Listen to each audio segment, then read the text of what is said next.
Hello, today I will be reviewing Dexter New Blood. This video will contain a heavy amount of spoilers. I recommend this show only for fans of the original series as it is a direct continuation and has many callbacks to what happened previously. I cannot imagine that many people who try this series without watching the original will have a very good time with it. So Dexter is back, it's been a while. I will always hold Dexter in a special place in my heart as it was basically the first real TV show I watched. I got into the series back when season 6 was airing. Back then, I thought Dexter was one of the best things I've ever watched in general, but back then, TV shows were not as well written as they have been in the past decade. Back then, unless it was on HBO, there did not seem to be many quality TV shows. But in the past decade, we have had so many well written TV shows with the rise in streaming services and other premium networks. The standards for a well written TV show are higher than they have ever been.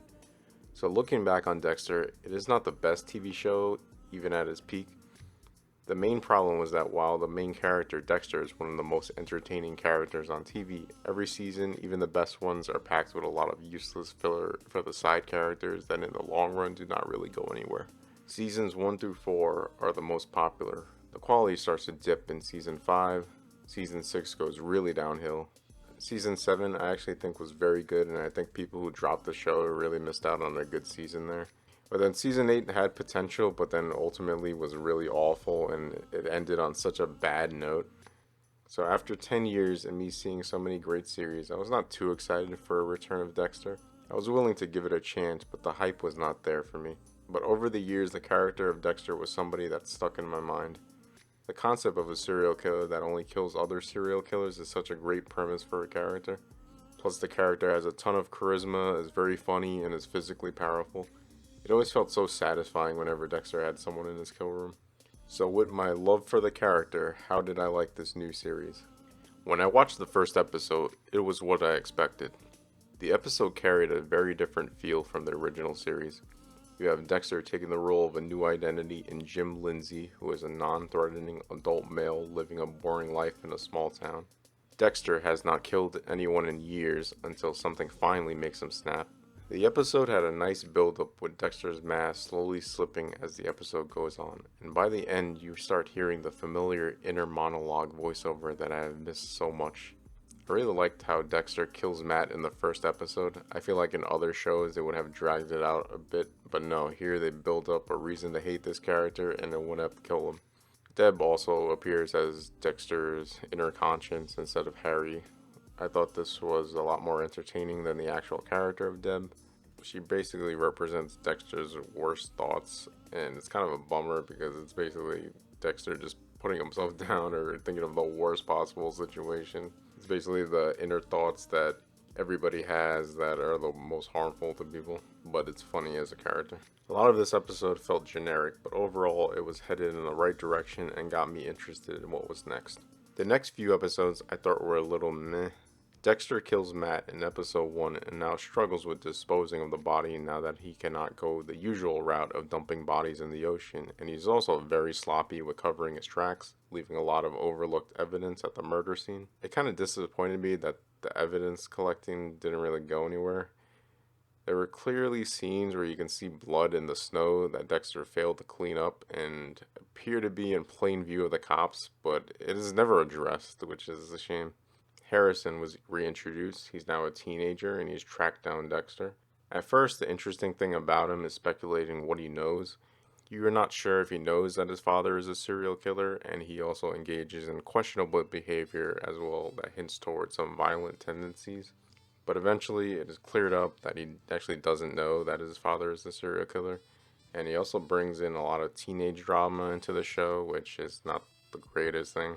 He starts hating his dad for being so distant and not acknowledging him. He starts doing drugs and getting into fights at school. It's more something you see in a high school drama, which is kind of annoying to be honest.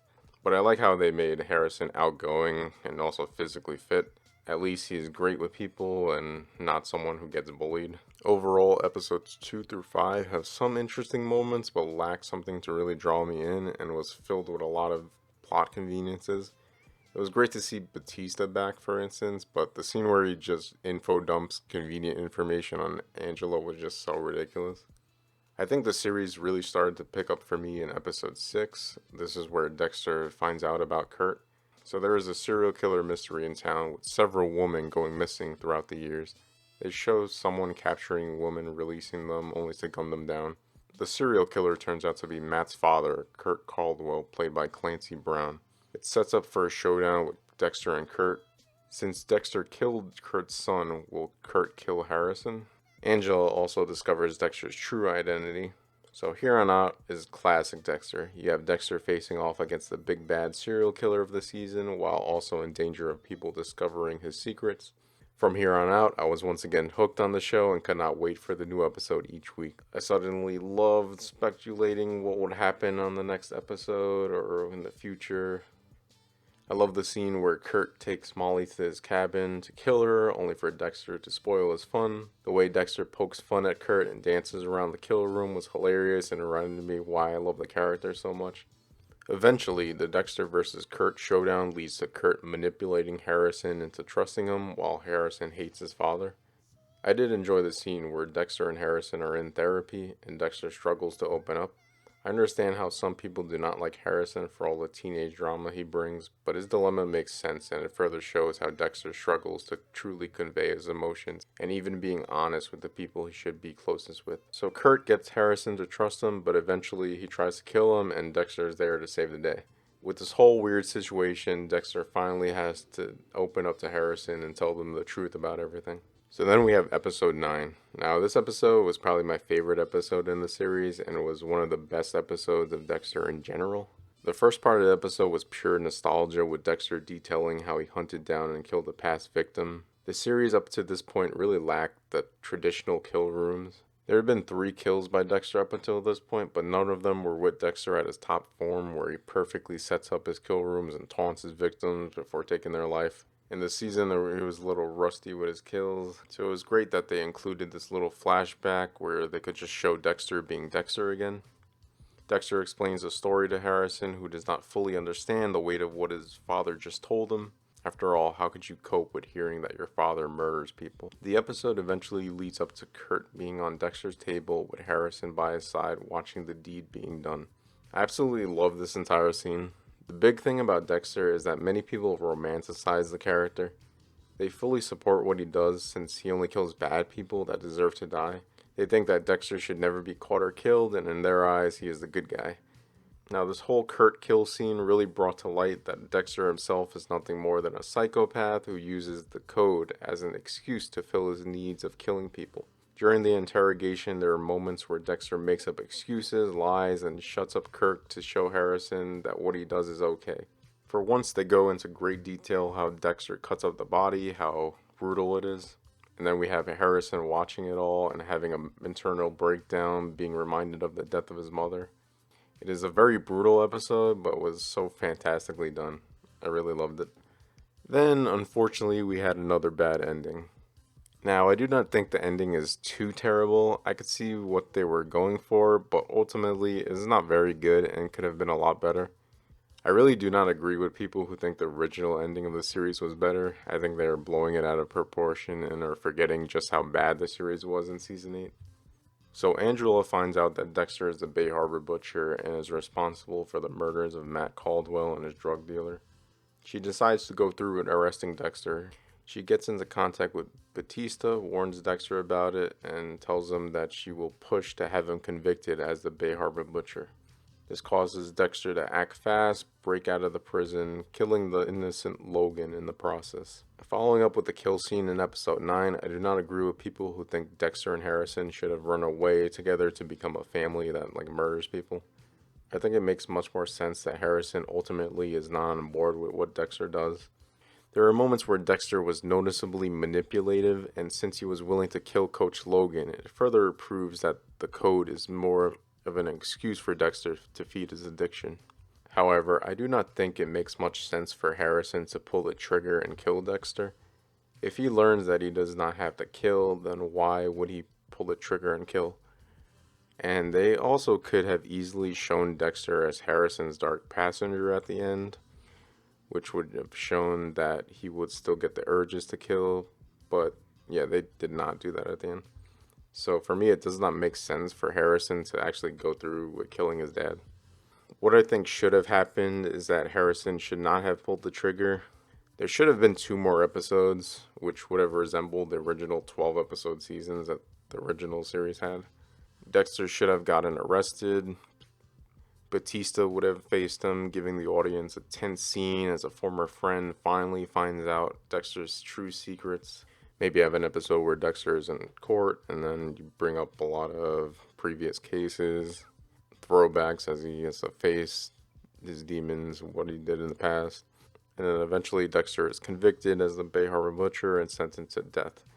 And I think it would have made the most sense if they picked lethal injection as a death penalty, because then it would come full circles with the needles that he uses. I think that would have been a bittersweet but satisfying ending to the series. Instead, we're left with this mediocre one. I do not know if they should make a season 2. I'm not interested in a show following Harrison if that was the case. While Jack Olcott, I thought he was an okay actor, I don't think he's that strong of an actor to carry a series. If they decide that Dexter is not dead, he survives the gunshot, and they decided to continue the series, I'm not sure if they could pull it off without some serious assholes. In general, I at least respect them for having the balls to actually kill off such a beloved character. Like, they actually went through with it, which is kind of nuts. But since this was Showtime's highest viewed series, I could see them thinking twice about their decision. Overall, though, regardless of the bad ending, I had a lot of fun with the rest of the series. It made me rediscover my love for one of my favorite characters in TV. Michael C. Hall was always phenomenal as Dexter, and he did not miss a beat in this new series. So I thank it for giving me some good times.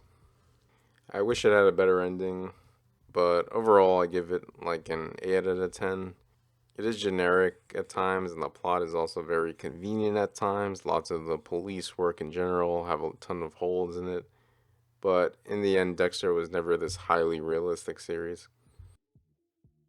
So while it may not take the most realistic approach, it is still some very entertaining TV, and I recommend it. Thank you for listening. Let me know what you thought of the series in the comments below.